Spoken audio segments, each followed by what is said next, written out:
இப்பொழுது உங்க மனசிலிருந்து எடுத்து போடுங்க. என்ன அப்படின்னா, நானோ என்னுடைய பிள்ளைகளோ யாரிடத்திலும் கையேந்திர சூழ்நிலையை கர்த்தர் எனக்கு வைக்க கூடாதுன்னு ஜெபம் பண்ணுங்க. இதற்காக நீங்க பாடுபடுங்க. இந்த இந்த கிருபை உங்களுக்கு கர்த்தர் தருவாருன்னு நான் நம்புறேன். நீங்க வேதத்துல 38 வருடமாய் வியாதியாயிருக்கிற ஒரு மனுஷனை நம்ம வாசிக்கிறோம். இப்போ அவனுக்கு படுத்த படுக்கையா இருக்கிறான். அவன் சொல்றான், என்னை இந்த குளத்தினுடைய கரையில தான் நான் இருக்கிறேன், என்னை கொண்டு போய் விடுவதற்கு சொல்லுங்க யாருமே இல்லை.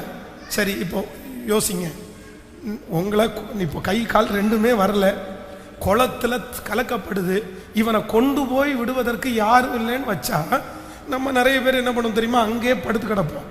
ஆனா அவன் அடுத்து என்ன சொல்றான் அப்படின்னா, அப்படியும் என்னை கொண்டு போய் விடுவதற்கு யாருமே இல்லைன்னா கூட நான் படுத்து கிடக்கிறது இல்லை, நான் உருண்டாவது எங்க போயிடுவேன், அந்த குளத்தினுடைய கரையில நான் போயிடுறேன். ஆனா நான் போறதற்கு முன்னாடி யாராவது ஒருத்தர், நீங்க யோவான் 5ஆம் அதிகாரம் 7வது வசனத்தில் அதை வாசிக்க முடியும். அதற்கு வியாதிஸ்தன், ஆண்டவரே, தண்ணீர் கலக்கப்படும் போது என்னை குளத்தில் கொண்டு போய் விடுவதற்கு ஒருவரும் இல்லை, நான் போகிறதற்குள்ளே வேறு ஒருவன் எனக்கு முந்தி இறங்கி விடுகிறான் என்றார். இயேசு அவனை நோக்கி, அந்த 7வது வசனத்தினுடைய கடைசியை திரும்ப வாசிக்கலாம். அதற்கு, நான் போகிறதற்குள்ளே வேறு ஒருவன் எனக்கு முந்தி, ஹலோ, என்னை கொண்டு போய் விடுவதற்கு கேட்கல, யாருமே இல்லை. அதனால நான் அப்படியே படுத்து கிடக்க மாட்டேன். நான் என்ன பண்றேன், நான் ட்ரை பண்ணி நான் முன்னாடி போறேன்.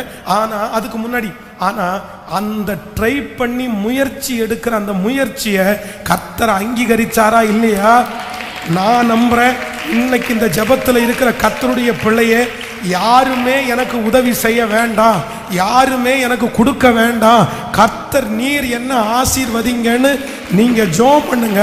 உங்க கையை கர்த்தர் ஆசீர்வதித்து அமுக்கி குலுக்கி சரிந்து விழும்படியாய் கர்த்தர் மடியிலே, நான் நம்புறேன், நம்ம மனுஷனுடைய கையை பார்க்க வேண்டாம், சொந்தக்காரங்களுடைய கையை பார்க்க வேண்டாம். அப்படி பார்க்கணும்னா யாருடைய கையை பார்த்தா போதும்னா, கர்த்தருடைய கைகளை பார்த்தா போதும். அவர் நமக்கு தாராளமாய் ஏராளமாய் நிச்சயமாய் நமக்கு தர வல்லவரா இருக்கிறார். ஹல்லேலூயா, ஆமென் சொல்லுங்கள். நம்ம உழைச்சு கர்த்தர் எனக்கு தருவார், நான் வேலை செஞ்சு கர்த்தர் எனக்கு தருவார், நான் ஒரு பிசினஸ் ஆரம்பிச்சு கர்த்தர் எனக்கு தருவார். இன்னொருத்தரை எனக்கு தரணும்னு அவசியமே இல்லை. ஹல்லேலூயா. ஒருவேளை இன்றைக்கு இந்த ஜெபத்தில் இருக்கிற நிறைய பேர், நீங்க போய் சிலரை சந்திக்கும் போது நீங்க கடன் கேட்டுருவீங்களோன்னு உங்களை பார்த்து நிறைய பேர் தூர ஒதுங்கி போகலாம். ஐயோ, என் பக்கத்தில் வர்றான், இவன்கிட்ட பேசக்கூடாது, நீங்கள் காசு கேட்டுருவீங்கன்றதுக்காக நிறைய பேர் உங்களுடைய ஃபோனை அட்டன் பண்ணாமல் இருக்கலாம், உங்கள்கிட்ட பேசாமல் இருக்கலாம். அந்த சூழ்நிலையில் ஒருவேளை நீங்கள் இருக்கிறீங்கன்னா, நான் நம்புகிறேன், ஒரு நாள் நீங்கள் கேட்டு கேட்டு கொடுக்கிற அளவிற்கு உங்களையும் என்னையும் ஆசீர்வதிக்கிறதற்கு கர்த்தரால முடியும், ஆண்டவரால முடியும். கைகளை மேலே உயர்த்தி ஜெபம் பண்ணுவோம்.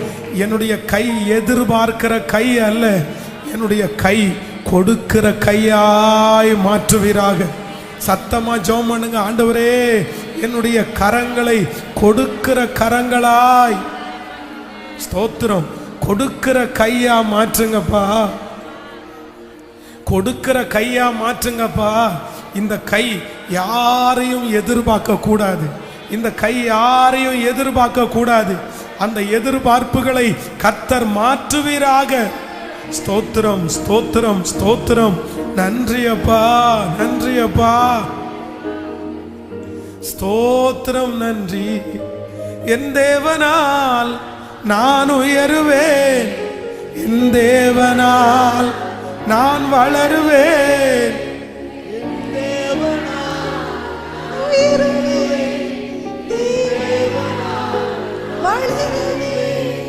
நிச்சயம் நடக்கும், நிச்சயம் நடக்கும். சுற்றியுள்ள கண்கள் அது பார்க்கும். சொல்லுவோம், நிச்சயம் நடக்கும், நிச்சயம் நடக்கும். சுற்றியுள்ள கண்கள் அது பார்க்கும்.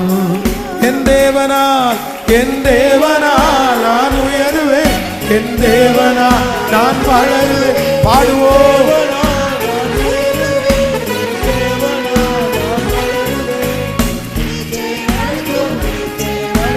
சுற்றியுள்ள கண்கள் அது பார்க்கும். நிச்சயம் நடக்கும், நிச்சயம் நடக்கும். சுற்றியுள்ள கண்கள் அது பார்க்கும். முடியாதென்ற போது முடியும், மனம் தளர்ந்த போது இடம் கொள்ள. முடியாதென்ற போது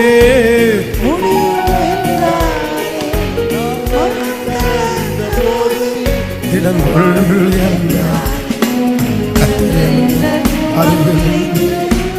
உனக்கையால் செய்வேன், தேவை பார்த்து கொள்வேன் என்றாரே.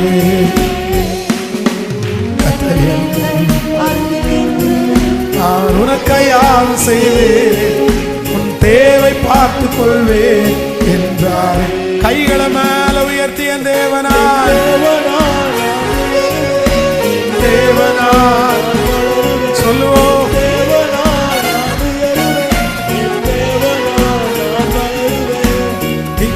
நடக்கும், நிச்சயம் நடக்கும். சுற்றியுள்ள கண்கள் நிச்சயம் நடக்கும். சுற்றியுள்ள கண்கள் பார்க்கும். ஹல்லேலூயா. கண்டிப்பா ஆண்டவர் செய்ய வல்லவராக இருக்கிறார். முதல்ல அப்படி யாராவது நினைத்து கொண்டிருப்பீர்களே, ஆனால் அந்த எண்ணத்தை மட்டும் நீங்க மாத்தினீங்கன்னா போதும். ஆமென் சொல்லுங்கள். யாரும் எனக்கு தர வேண்டாம், கர்த்தர் எனக்கு தந்தா போதும்ன்ற அந்த எண்ணம் வந்தா போதும். நான் நம்புறேன், கண்டிப்பாய் அவர் தமது பொக்கிஷசாலையாகிய வானத்தை நமக்காக திறப்பார். ஹல்லேலூயா. ஆண்டவரே, நீர் என்னை யார் ஆசீர்வதியும்? கேட்கல. நீர் என்னை ஆசீர்வதியும், என்னை ஆசீர்வதியும். ஏசா தனக்கு வந்த முதல் ஆசீர்வாதத்தை தெரியாம தன்னுடைய சகோதரனுக்கு கொடுத்துட்டான், இழந்துட்டான். ரெண்டாவது ஆசீர்வாதத்தை அவங்க அப்பா கொடுக்கிறத தன்னுடைய சகோதரன் வஞ்சித்து எடுத்துக்கொண்டான். தன்னுடைய தகப்பனார் இடத்துல கதறான், என் தகப்பனே, ஒரு ஆசீர்வாதம் கூட எனக்கு இல்லையா? இப்போ தகப்பனுடைய ஆசீர்வாதமும் இல்லை, அவனுடைய ஆசீர்வாதமும் இல்லை. மூன்றாவது அவன் யாரை தேடி போறான்னா, தன்னுடைய சகோதரன் மேலே இருந்த அந்த கசப்பை மாத்தி ஆண்டவருக்கு பிரியமா வாழணும்னு நினைச்ச உடனே ஆண்டவர் அவனுக்கு ஒரு ஆசீர்வாதத்தை கொடுக்கிறார். அந்த மலை நாடு எங்கும் ஒரு அடி நிலம் கூட நீ எடுக்க கூடாது. அதை நான் யாருக்கு கொடுத்தேன் அப்படின்னா, ஏசாவுக்கு நான் கொடுத்துட்டேன். அப்ப ஆண்டவர் கொடுத்துட்டாரா? அப்ப நான் நம்புறேன், உங்களுடைய முயற்சி உங்களுக்கு விட்டு போயிருக்கலாம், உங்களுக்கு தர வேண்டியதை கூட ஏமாத்தி எடுத்திருக்கலாம். ஆனா நீங்க ஒண்ணு ஜெபம் பண்ணுங்க, நீங்க என்ன பிளஸ் பண்ணுங்க ஆண்டவரேன்னு கேளுங்க. கண்டிப்பா ஆண்டவர் உங்களை ஆசீர்வதிப்பார். அவங்கள்ட்ட கேட்கறது மாதிரி உங்களுக்கு வராது.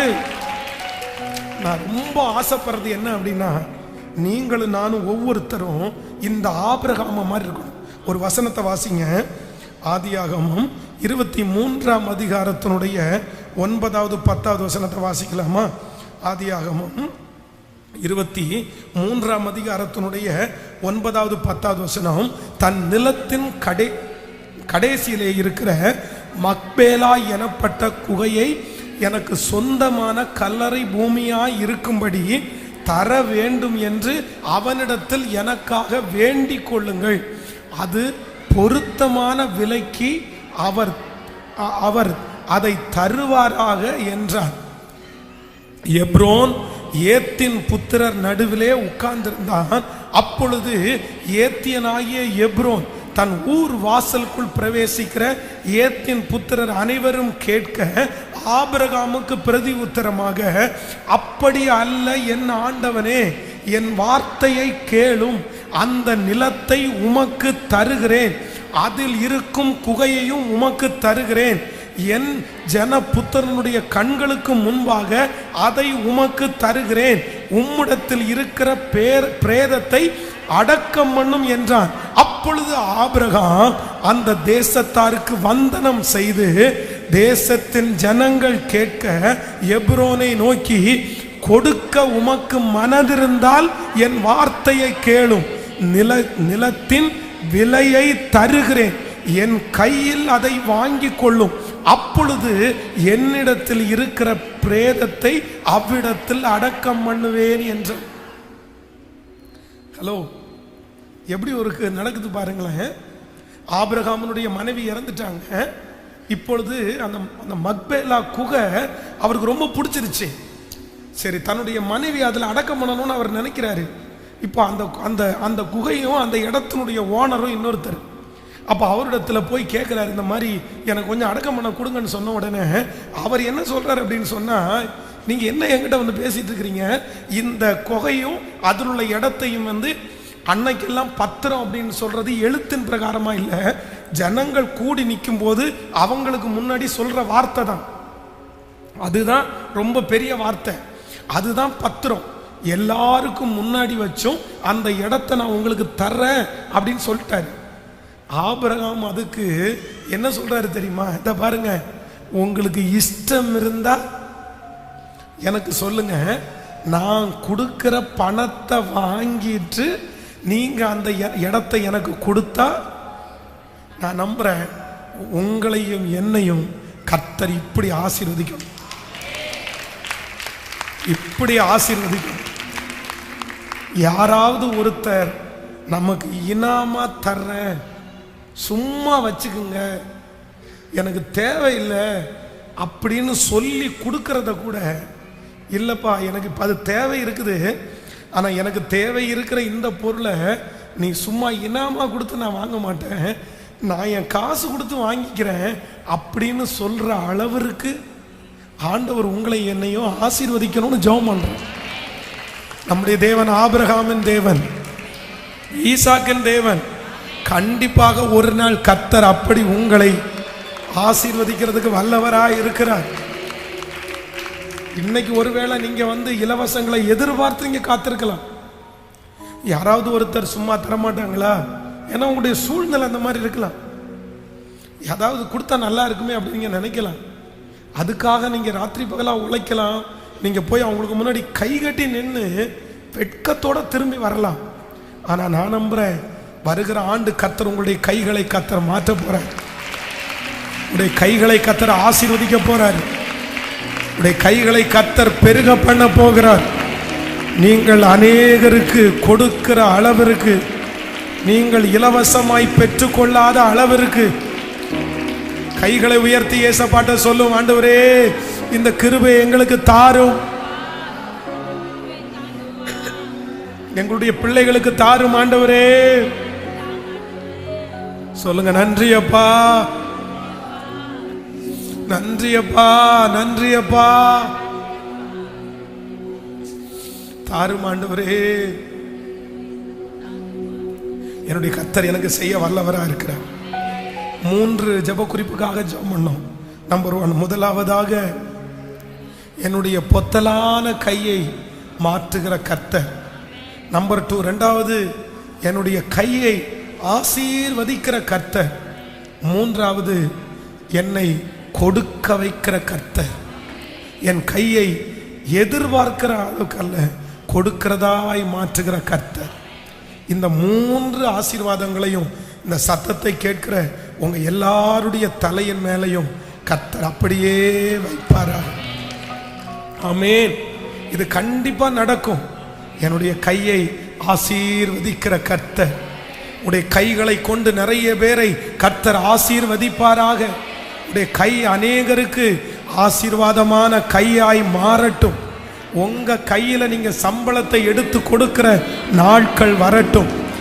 10 பேருக்கு சம்பளம் கொடுக்கிற நாட்கள் வரட்டும். உங்க கையினால எடுத்து 10 பேருக்கு உதவி செய்கிற அந்த நாட்கள் வரும். உங்க கை இனி செய்கிற எல்லாம் பிளஸ்ஸிங், ஆசீர்வாதமாய் அமையும் என்று நான் நம்புகிறேன். ஹல்லேலூயா, ஆமென். இந்த கர்த்தர் கொடுத்த இந்த கை ரொம்ப விலையேற பெற்ற கை. ஸோ இது வைக்கிற இடமெல்லாம் எப்படி இருக்குமாமா? ஆசீர்வாதமா இருக்கும். கை தொட்டா நல்லது, கை வச்சா அது கண்ணாடி. ஒரு பழமொழி சொல்லுவாங்கல்ல, கை வச்சா அது கண்ணாடி. அப்போ இந்த கையில இத்தனை ஆசீர்வாதத்தை கர்த்தர் வச்சிருக்கிறார்ல. இப்போ இந்த கையை சத்துரு நிறைய தீமைக்கு பயன்படுத்துகிறான். நான் நம்புறேன் இப்ப நிறைய பேருடைய கை எப்படிப்பட்ட தீமைக்கு பயன்படுது அப்படின்னா, இந்த பரிசுத்த வேதாகமத்தை சுமக்கணும், இந்த வார்த்தையெல்லாம் தியானிக்கணுன்ற கை இப்ப நிறைய நேரத்தில் போனையே நிறைய கை நோண்டிட்டே இருக்குது. நீங்க உங்களுடைய கையில் பரிசுத்தம் வேணும். உங்க கையை எல்லாத்துக்கும் நீங்க செலவழிக்க முடியாது. நான் நம்புறேன் இதை என்னுடைய கையில எடுக்கிறதுக்கு சமயம் இருக்கணும், நேரம் இருக்கணும். எப்போ இதை என்னுடைய கையில் நானும் கொஞ்சம் கொஞ்சம் கொஞ்சம் நாட்களாய் பார்க்கிறேன். பாருங்க, நான் அது தப்பா சொல்லலை, அதை நிறைய பேர் பழகிட்டாங்க. ஆனால் எனக்கு அது அது பிடிக்கல. பாருங்க, இப்போ எல்லாரும் என்ன பண்றாங்க தெரியுமா? சர்ச்சில் ஒரு பாட்டு பாட சொன்ன உடனே எதை வச்சு பாடுறாங்க சொல்லுங்களேன்? அவ்வளோதான். அந்த பாட்டு தெரியுமோ தெரியாதோ, அவங்களுடைய செல்போனை காமிக்கணுன்றதுக்காக நினைக்கிறாங்களோ தெரியல, அதை முன்னாடி இப்படி வச்சு அதை பார்த்தே பாடு. எங்க போங்க, எங்க போய் இருங்க, எல்லா இடத்துலையும் அவங்களுடைய 2 கைகளும் எங்க தான் இருக்கு அப்படின்னா அந்த மொபைல் போன்லயே இருக்கு. அதுல ஏதாவது நன்மையை செஞ்சா கூட பரவாயில்ல, எதுல நல்லதை பார்த்தா பண்ணினா கூட பரவாயில்ல. இந்த கேம்ஸ் விளையாடுற பிள்ளைங்க, நான் சொல்றேன், நான் ஏதோ ஒரு 5 நிமிஷம் 2 நிமிஷம் ஒரு சின்ன விஷயத்த நீங்க ஒரு சின்ன சந்தோஷத்துக்காக அதுல இல்லைன்னா ஒரு சின்ன கேம்ஸ் இல்லைன்னா ஒரு கிரிக்கெட் இந்த மாதிரிலாம் விளையாட்டை அதனுடைய ஸ்கோர் எவ்வளோ இருக்குது அப்படியெல்லாம் சிலர் பார்க்குறாங்க. ஆனா சிலர் 2 கையை வச்சு அதுலயே நோண்டி நோண்டி நோண்டி இருக்கிறது, இது ஆண்டவருக்கு பிரியமற்றது. அப்போ உங்களுடைய கைகளை நீங்க எதுக்கு செலவு பண்றீங்கன்றத நீங்க கொஞ்சம் யோசிச்சு பாருங்க. உங்க கை எதுக்கு பயன்படுது? உங்க கையை எதுக்காக நீங்க யூஸ் பண்றீங்க? அசுத்த காரியத்துல உங்களுடைய கைகளை நீங்க கொண்டு போகாதீங்க. நீங்க வேதத்துல வாசிக்கும் போது ரொம்ப அழகா சொல்லுது. இப்போ ஆண்டவர் சகேயனுடைய வீட்டிலே தங்கணும்னு ஆண்டவர் வர்றாரு. வந்த உடனே என்ன சொல்றாரு அப்படின்னு சொன்னா, நான் யாரிடத்துல ஆகிலும் அநியாயமாய் வாங்கினது உண்டானால் அதை நாலத்தனையாக நான் என்ன பண்றேன், திரும்பி கொடுக்கிறேன் அப்படின்னு சொன்னா, இந்த கை அடுத்தவங்க பொருளை நம்முடைய கையில வச்சுக்க கூடாதாமா, அடுத்தவங்க பொருளை வச்சுக்க கூடாதாமா. ஹலோ, இந்த ஜெபத்தில் இருக்கிற ஆண்டவருடைய பிள்ளைங்க, இந்த கையை சுத்தப்படுத்திட்டு புது வருஷத்துக்குள்ள போங்க. இன்னொருத்தருடைய பொருளை அபகரிச்சு வச்சிருக்கிறீங்களா? இன்னொருத்தருடைய பொருளை திருடி வச்சிருக்கிறீங்களா? ஆகானை குறித்து வேதம் சொல்லுகிறது, ஜோஷுவானாலே வெற்றின்னு தான் அர்த்தம். ஆனா அந்த ஜோஷுவா முதல் தோல்வியை பார்த்தது என்ன தெரியுமா? ஆகான் என்கிற ஒருவன் சாபத்தீடானதை இச்சித்து தன்னுடைய கையில எடுத்துட்டான். அது ஒன்றும் பெரிய விஷயம் இல்லை. அதை எடுத்து வச்ச உடனே ஆண்டவர் சொல்றாரு, ஒரு பெரிய தோல்வியே வந்துருச்சு. அப்போ இன்னொருத்தருடைய பொருட்கள் மேல, இன்னொருத்தருடைய சொத்து மேல, இன்னொருத்தருடைய பணத்தின் மேல எப்பவுமே நமக்கு என்ன வரக்கூடாதுன்னா ஆசை வரக்கூடாது. ஆமேன் சொல்லுங்கள். இன்றைக்கு ஆண்டவருடைய பிள்ளைகள் தயவு செய்து உங்களுடைய வீட்டில் போய் தேடி பாருங்க, தயவு செய்து தேடி பாருங்க.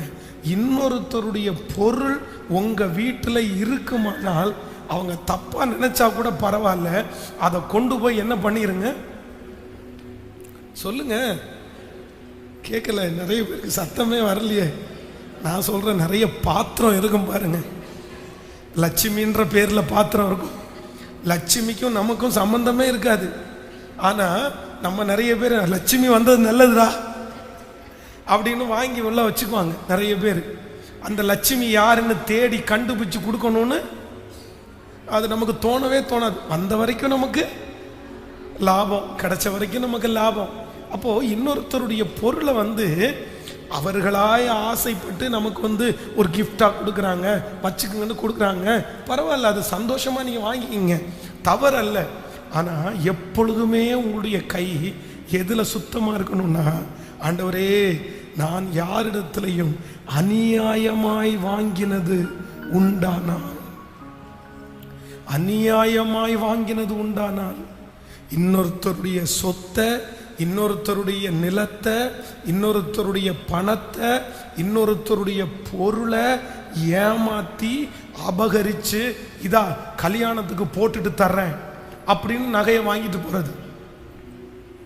ஆமா, இந்த மாதிரி கல்யாணத்துக்கு நான் போகும்போது நகை இல்லாமல் போனால் ஊரில் இருக்கிறவங்க எல்லாம் தப்பாக நினச்சிருவாங்க. உன்னுடைய நகை இருக்குதா, போட்டுட்டு தரட்டுமான்னு வாங்கிட்டு போட்டுட்டு அதுக்கப்புறம் இன்னைக்கு வரல, நாளைக்கு தர்றேன், நாளான்னைக்கு தர்றேன், ஒரு வாரமாக தராமல் அதுக்கப்புறம் அந்த நகையை அவங்களுக்கு தெரியாமலே கொண்டு போய் விற்று இல்லைன்னா அடகு வச்சு அந்த பணத்தை எடுத்து செலவு பண்ணுறதுக்கு எப்படி எப்படி வருது உங்களுக்கு தைரியம்? மனுஷனுக்கு எப்படி தைரியம் வருது? அந்த மனுஷன் எப்படி ஆசீர்வாதமா இருக்க முடியும் சொல்லுங்க? அவங்க அது குருவி சேர்த்தது மாதிரி சேர்த்துருப்பாங்க. அவருடைய கணவனார் எவ்வளவு பிரச்சனை, மனைவி எவ்வளவு பிரச்சனை. அண்ணா அம்மா கணவனாருக்கு தெரியாம அக்காட்ட போய் நைஸா பேசி அந்த பத்திரத்தை கொடுக்கா, நான் தந்துடுறேன்க்கா அப்படின்னு வாங்கி கொண்டு போய் அதை அடமானம் வச்சுட்டு 5 வருஷமா மீட்டு கொடுக்காம கணவனார் இப்போ பத்திரத்தை கேட்குறாரு.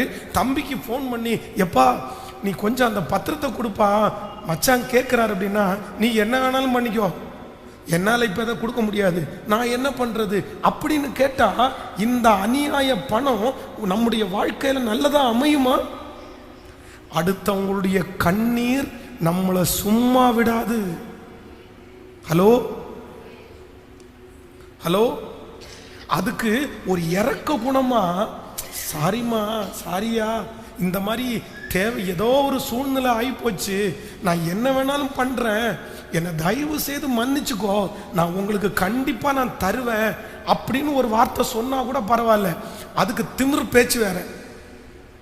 உனக்கு இல்லாததா, உனக்கு இல்லாததா, இது எப்படி? உலகத்தானுக்கு இது சகஜம். நான் நம்புறேன், அவன் கேட்டுக்காக நியமிக்கப்பட்ட சிலர் அதை பண்ணுவாங்க. ஆனா ஆண்டவருடைய பிள்ளைங்க இன்னொருத்தருடைய எதையுமே அநியாயமா என்ன பண்ணிக்க கூடாது. கேட்கல, சத்தமா சொல்லுங்க. அந்த அநியாயமாய் வாங்குற எதுவுமே நமக்கு ஆசீர்வாதமாக இருக்காது. அவங்களுடைய ஞான குறைவை பயன்படுத்தி, அவங்களுடைய பேதைத்தனத்தை பயன்படுத்தி அபகரிக்க நினைக்கிறது நான் நம்புற ஞானம் கிடையாது, அது சாபம். நிறைய பேர் அதை ஞானம்னு நினைச்சுக்கிறாங்க. இல்லவே இல்லை, அது சாபத்தினுடைய பணம். அது என்னைக்கானாலும் நமக்கு என்னவா முடியும்னா சாபம். அப்போ முதலாவதாக என்னுடைய கையில நான் தொடர்றது எல்லாத்துலேயும் கவனமா இருக்கணும் ஆண்டவரே, கவனமா இருக்கணும் ஆண்டவரே. இந்த கை நீர் எனக்கு சம்பாதிக்கிறதற்கு, என் வாழ்க்கை தரம் உயர்வதற்கு இந்த கையை எனக்கு கொடுத்துருக்கிறீங்க. இந்த கையை நான் உமக்கு பிரியமில்லாத எதுலையுமே வைக்காதபடி இந்த கையை காத்து கொள்ளும் ஆண்டவரே. ஃபர்ஸ்ட் ஜெப குறிப்பு. ரெண்டாவது ஜெப குறிப்பு, இந்த கையில யாரிடத்திலேயாவது அநியாயமாய் வாங்கினது உண்டானால் ஆண்டவரே அதை திரும்ப கொடுக்கக்கூடிய ஒரு சக்தியை கர்த்தர் இந்த கைக்கு தாங்க ஆண்டவரே அப்படின்னு நம்ம கேட்க வேண்டும். ஆமேன்னு சொல்லுங்க. இன்னொரு வசனத்தை கூட வாசிக்கலாம். எண்ணாகமம் 20ஆம் அதிகாரம் 11வது வசனத்தை வாசிக்கலாமா? எண்ணாகமம் 20ஆம் அதிகாரம் 11வது வசனத்தை வாசிக்கலாம். தன் கையை ஓங்கி கண்மலையை தன் கோலினால் 2 தரம் அடித்தான். உடனே தண்ணீர் ஏராளமாய் புறப்பட்டு வந்தது. சபையார் குடித்தார்கள். அவர்கள் மிருகங்களும் குடித்தது. போதும். மூன்றாவதாக ஒரு ஜெப குறிப்பு என்னன்னா, என்னுடைய கை அவசரப்படுகிற கையா இருக்கக்கூடாது. ஆமேன் சொல்லுங்கள். என்ன கையா இருக்கக்கூடாது? சில நேரத்தில் இந்த கையினால அவசரமா இங்க தேவனுடைய மனுஷன் தன்னுடைய அவசரத்தினால தன்னுடைய கையில இருக்கிற கோலை ஓங்கி கண்மலையிலே அடித்தான். தண்ணீர் வந்துருச்சு, ஆனா தண்டனையும் வந்துருச்சு. ஆனால் நம்முடைய கை என்ன கையா இருக்கக்கூடாது? அடுத்து நம்முடைய கை என்ன கையா இருக்கணும்னா, நன்மை செய்கிற கையா இருக்கணும். ஆண்டவர் இதை எதிர்பார்க்கிறார். இப்படியே கையை குறித்து நம்ம செய்ய வேண்டியதை நிறைய கர்த்தர் வேதத்தில் எழுதி வைத்திருக்கிறார். நான் நம்புறேன் உங்க கைகளை கர்த்தர் ஆசீர்வதிப்பாராக. ஹல்லேலூயா. என்னுடைய கையை சுத்தமான கையோடு நான் உயர்த்த ஆண்டவர் பலன் தருவாராக. என்னுடைய கரங்களை கர்த்தர் பார்க்கிறார். என்னுடைய கரத்தோடு கர்த்தருடைய கரம் வருகிற ஆண்டிலே இருக்க போகிறது. என் கரத்தை அவர் பிடிக்க போகிறார். என் கரத்தை ஆசீர்வதிக்க போகிறார். இனி நான் செய்வதிலெல்லாம் என்னுடைய கை மட்டும் அல்ல, என் கர்த்தருடைய கையும் சேர்ந்து இருக்க போகிறது. என் கரங்கள் கர்த்தருடைய கையின் கீழே அடங்கி இருக்க போகிறது. ஆமேன் சொல்லுங்கள் பார்க்கலாம். அப்படியே எல்லாரும் எழும்பி நின்று, என் தேவனால் நான் உயருவேன், என் தேவனால் நான் வளருவேன், நிச்சயம் நடக்கும், நிச்சயம் நடக்கும். சுற்றி இருக்கிற எல்லா கண்களும் பார்க்கிறதற்கு கர்த்தர் உதவி செய்கிறவர். ஆமென். Thank you Jesus. கரங்களை எல்லாரும் தட்டி ஆமென். என்னை பலப்படுத்துகிற கர்த்தர். எல்லாருடைய கரங்களையும் தட்டி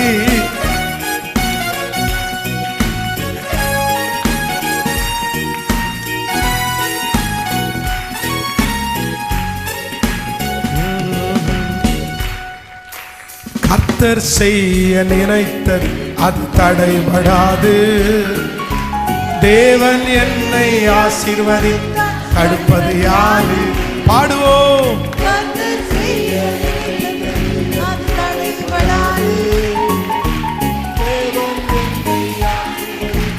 தடுப்பது யாரு? கைகள மேல என் தேவனால், என் தேவனால்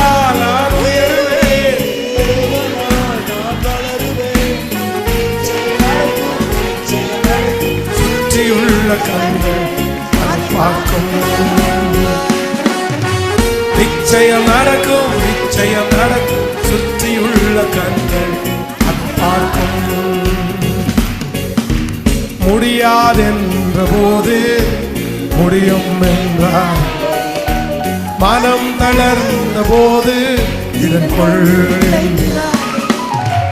முடியாதென்ற போது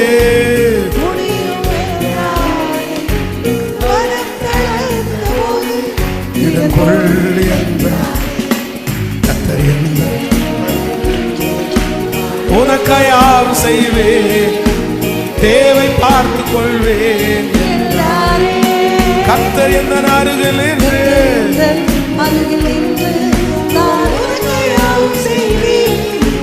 தேவை பார்த்து கொள்வேன் என்றார். கைகளை மேல தட்டி சொல்லுவோம், என் தேவனா. சொல்லுங்க.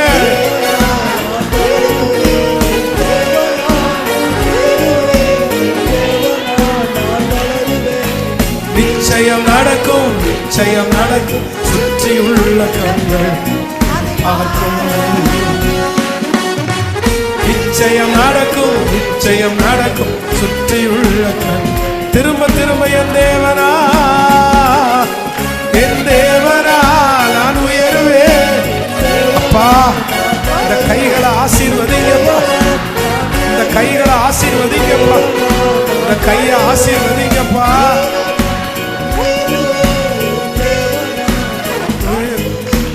நிச்சயம் நடக்கும், நிச்சயம் நடக்கும். சுற்றியுள்ள கண்கள் அதை பார்க்கும். நிச்சயம் நடக்கும், நிச்சயம் நடக்கும். சுற்றியுள்ள கண்கள் அதை பார்க்கும். ஹல்லேலூயா. கவனிங்க வாலிப தம்பிகளும் தங்கச்சிகளும், கவனமாய் கவனிங்க. உன்னுடைய கையை ஆசீர்வதிக்கிறது யார் அப்படின்னா, கர்த்தர் தான் உன் கையை ஆசீர்வதிக்கும். நான் சொல்றேன், திறமைகளும் தாளந்துகளும் இருந்த உடனே நீ பெரிய ஆள் ஆயிரவே முடியாது. யாபேஸ் ஜெபிக்கும் போது என்ன ஜெபிக்கிறாருன்னா, தேவரீர் உம்முடைய கரம் என்னோடு இருந்து. நான் நம்புறேன், இதுவரையிலையும் சகோதரனே உன் கை செஞ்சது நிறைய செஞ்சிருக்கலாம், ஆனா உன் கையில ஒரு நன்மை கூட நீ பார்க்காம இருக்கலாம். ஆனா 2024 வருஷத்துல நுழையும் போது ஒண்ணு மட்டும் நீ ஜெபம் பண்ணுப்பா, என் கையோட சேர்ந்து உங்க கை இருக்கட்டும், உங்க கை இருக்கட்டும். நான் ஒரு நடந்த சம்பவத்தை உங்களுக்கு சொல்லி ஜெபித்து முடிக்கிறேன். நான் இந்த 10th 10ஆம் வகுப்பு படித்து முடித்த உடனே, 10th படித்து முடித்த உடனே எனக்கு ரொம்ப தெரிந்த எங்களுடைய குடும்பத்திற்கு நெருக்கமான ஒரு நபருக்கு இடத்துல வேலைக்காக கடந்து போனேன். அப்போ வேலைக்காக கடந்து போகும்போது சாப்பாடு, இந்த டிஃபன் பாக்ஸில் சாப்பாடு, அந்த பெரிய பெரிய தூக்கில் நிறைய அந்த அடுக்கு டிஃபன் பாக்ஸ் இருக்குல்ல, அந்த டிஃபன் பாக்ஸில் ஃபுல்லாக சாப்பாடு போட்டு ஒரு சிஸ்டர் என் கையில் அந்த சாப்பாடை கொடுத்து, இவங்களுக்கு, என்னுடைய பிள்ளைகளுக்கு கொண்டு போய் கொடு அப்படின்னு அவங்க சொன்னாங்க. அப்போ சொல்லும்போது என் பக்கத்தில் அந்த பிள்ளைகளுடைய தகப்பனார் நின்றுட்டு இருந்தார். உடனே அவர் என் கையில் இருந்த அந்த சாப்பாடை வலுக்கட்டாயமாக பிடிச்சி அதை வாங்கிட்டு அந்த சிஸ்டரை பார்த்து என்ன சொன்னார் தெரியுமா, இவன் கையில் சாப்பாடை கொடுத்தேன்னா அந்த சாப்பாடு கெட்டு போயிடும்னாரு. இவன் கையில் அந்த சாப்பாடை கொடுத்தேன்னா அந்த சாப்பாடு கெட்டு போயிடும், நீ எதுக்கு அவன்கிட்ட கொடுத்து அனுப்புற அப்படின்னா. அவர் சொல்ல வந்த அர்த்தம் என்ன அப்படின்னா, அவங்களும் எங்களுடைய ரிலேட்டிவ் தான், ஆனால் அவங்க ரொம்ப பணக்காரங்க, அவங்க ரொம்ப கோடீஸ்வரங்க, அவங்க பெரிய பிஸ்னஸ்மேன், அவங்களுக்கு நிறைய வசதி இருந்துச்சு. அவங்க கண்ணுக்கு முன்னாடி எங்கள் அப்பா அம்மா நாங்கள் ரொம்ப குறைஞ்சவங்க, எதுவுமே இல்லாதவங்க. அப்போது அவர் என்ன சொல்கிறார் அப்படின்னு சொன்னால், இவன் கையில் இந்த டிஃபன் பாக்ஸை கொடுத்தேன்னா அந்த சாப்பாடே கெட்டு போயிடும்ப்பா, இவங்க கை தொட்டால் உருப்படாத குடும்பம், இது முன்னாடி வராத குடும்பம் அப்படின்னு சொல்கிறாரு. அன்னைக்கு அதனுடைய அர்த்தம் எனக்கு ரொம்ப பெருசாக புரியல, நான் பெருசாக கவலைப்படலை. இதை எங்கள் அம்மாட்ட சொல்லும்போது எங்கள் அம்மா ரொம்ப வருத்தப்பட்டு அழுதாங்க. அப்படியா சொன்னாங்க அப்படின்னா வருத்தப்பட்டு அழுதாங்க, அது முடிஞ்சிச்சு. ஆனால் இப்போ நான் நம்புகிறேன், அவங்க போகும்போது என்ன சொல்லுவாங்க தெரியுமா, தேடி தேடி அவங்க பிள்ளைகளை கொண்டு முன்னாடி நிப்பாட்டிட்டு, எங்கள் பிள்ளைங்க தலை மேலே கையை வச்சு ஒரு பிளெஸ்ஸிங் மட்டும் கொடுங்க, ஒரு பிளெஸ்ஸிங் மட்டும் கொடுங்க, ஒரு ஆசீர்வாதம் மட்டும் கொடுங்க, ஜெபம் பண்ணுங்க. அப்போ நான் நம்புகிறேன், நம்முடைய கை ஆகாத உதவாத கையாக இருக்கலாம், பிரயோஜனமற்றதாக இருக்கலாம், ஆனால் அவர் நம்முடைய கரத்தை பிடிக்கும் போது நம்முடைய கரம் ஆசீர்வதிக்கப்பட்ட கரமாய் மாறும். உங்களுடைய கரம் ஆசீர்வதிக்கப்பட்ட கரமாய் மாறும். உங்களுடைய வேலை ஸ்தலத்தில் ஒருவேளை திட்டுன்னு திட்டலாம் உங்களை, நீ எது தொட்டாலும் நல்லா வராது, ஒதுங்கி நெல்லு அப்படின்னு சொல்லலாம். உங்க கைகளிலே கொடுக்கப்பட்டது எல்லாவற்றையும் ஒருவேளை பிடுங்கி இருக்கலாம் அவங்க. பாஸ்டர், இது வேற யாருக்காகவும் பேசுகிற வார்த்தை அல்ல, இது எனக்காக தான் ஆண்டவர் பேசுறாரு. என் கையில கொடுக்கப்பட்டது உருப்படலை அப்படின்றதுக்காக எங்க அப்பாவே பிடுங்கிட்டாரு, எங்க அம்மாவே பிடுங்கிட்டாங்க. ஆனா நான் நம்புறேன், பயப்படாதீங்க. Thank you Jesus, thank you Jesus. உங்களுடைய கரத்தை ஆசீர்வதிக்கிறதுக்கு ஒருவர் உண்டு, உங்களுடைய கரத்தை ஆசீர்வதிக்கிறதுக்கு ஒருவர் உண்டு. ஒரு நாள் சீக்கிரமாய் வரும், அன்று உங்களை சுற்றி இருக்கிறவர்கள் உங்களுடைய கைகளிலிருந்து பிடுங்கினவர்கள், உங்களுடைய கைகளிலிருந்து எடுத்தவர்கள், ஓ ஹalleluya, உங்களுடைய கைகளிலே கொடுத்து இதை நீங்கள் செய்யுங்கள் என்று சொல்லுகிற ஒரு காலம் வரும். நன்றி அப்பா, நன்றி ஆண்டவரே, நன்றி நன்றி அப்பா, நன்றி. நம்முடைய கையிலிருந்து பிடுங்கப்பட்ட அதிகாரங்கள், நம்முடைய கைகளிலிருந்து பிடுங்கப்பட்ட ஆசீர்வாதங்கள் மறுபடியும் 10 மடங்கு அதிகமாய் நம்முடைய கரங்களில் கொடுக்கப்படும். ஆமென். விசுவாசிக்கிறீங்களா? எத்தனை பேர் நம்புறீங்க? யோசேப்பினுடைய கையில போத்திபார் நிறைய பொறுப்புகளை கொடுக்கிறாரு. இதை செய், இதை செய், இதை செய். தன்னுடைய வீட்டு காரியம் கூட எல்லாத்தையும் அவன் கையில கொடுத்துட்டாரு. ஆனா கொடுத்த அந்த மனுஷனே நீ சரியில்லை அப்படின்னு சொல்லி அவனுடைய கையிலிருந்து கொடுத்த மொத்தத்தையும் பிடுங்கிட்டார். எல்லா பொறுப்பையும் கொடு, திரும்ப கொடு, எல்லா பொறுப்பையும் திரும்ப கொடு. ஆனா வேதம் சொல்லுது, ஒரு நாள் அந்த யோசேப்புடைய 30வது வயதுல அந்த பார்வோனுக்கு முன்பாக நிற்கும் போது இவன் அந்த தரிசனத்தை சொல்றான். இந்த மாதிரி 7 ஆண்டுகள் ஆசீர்வாதமான வருஷம் வரப்போகுது, அதுல ஆண்டவர் கொடுக்கறதையெல்லாம் சம்பாதிக்கிறதுக்கு ஞானமும் அறிவும் உள்ள ஒருத்தன் வேணும் அப்படின்னு சொல்லும்போது அந்த ராஜா என்ன சொல்றார் தெரியுமா? ஒன்ன மாதிரி அந்த ஞானம் உள்ளவன் யாருமே இருக்க மாட்டாங்க, அதனால அந்த பொறுப்பு மொத்தத்தையும் உன் கையில நான் கொடுக்கிறேன், உன் கையில கொடுக்கிறேன். நான் நம்புறேன். பிடுங்கப்பட்ட இடம் போத்திபார் அப்படின்னா கீழே இருக்கிற போஸ்டிங், கீழே இருக்கிற போஸ்டிங். ஆனா கொடுக்கப்படுகிற இடம் ராஜ அரண்மனை மேல இருக்கிற போஸ்டிங். நான் தீர்க்க தரிசனமா சொல்றேன், இந்த சத்தத்தை கேட்கிற கர்த்தருடைய பிள்ளையே, உன் கையிலிருந்து பிடுங்கப்பட்ட அதிகாரம், உன் கையிலிருந்து பிடுங்கப்பட்ட வேலை, உன் கையிலிருந்து பிடுங்கப்பட்ட பொறுப்பு பல மடங்கு அதிகமாய் கர்த்தர் உன் கரத்திலே தருவேன் என்று வாக்கு கொடுக்கிறார். நம்புறவங்க கரங்களை நல்லா தட்டி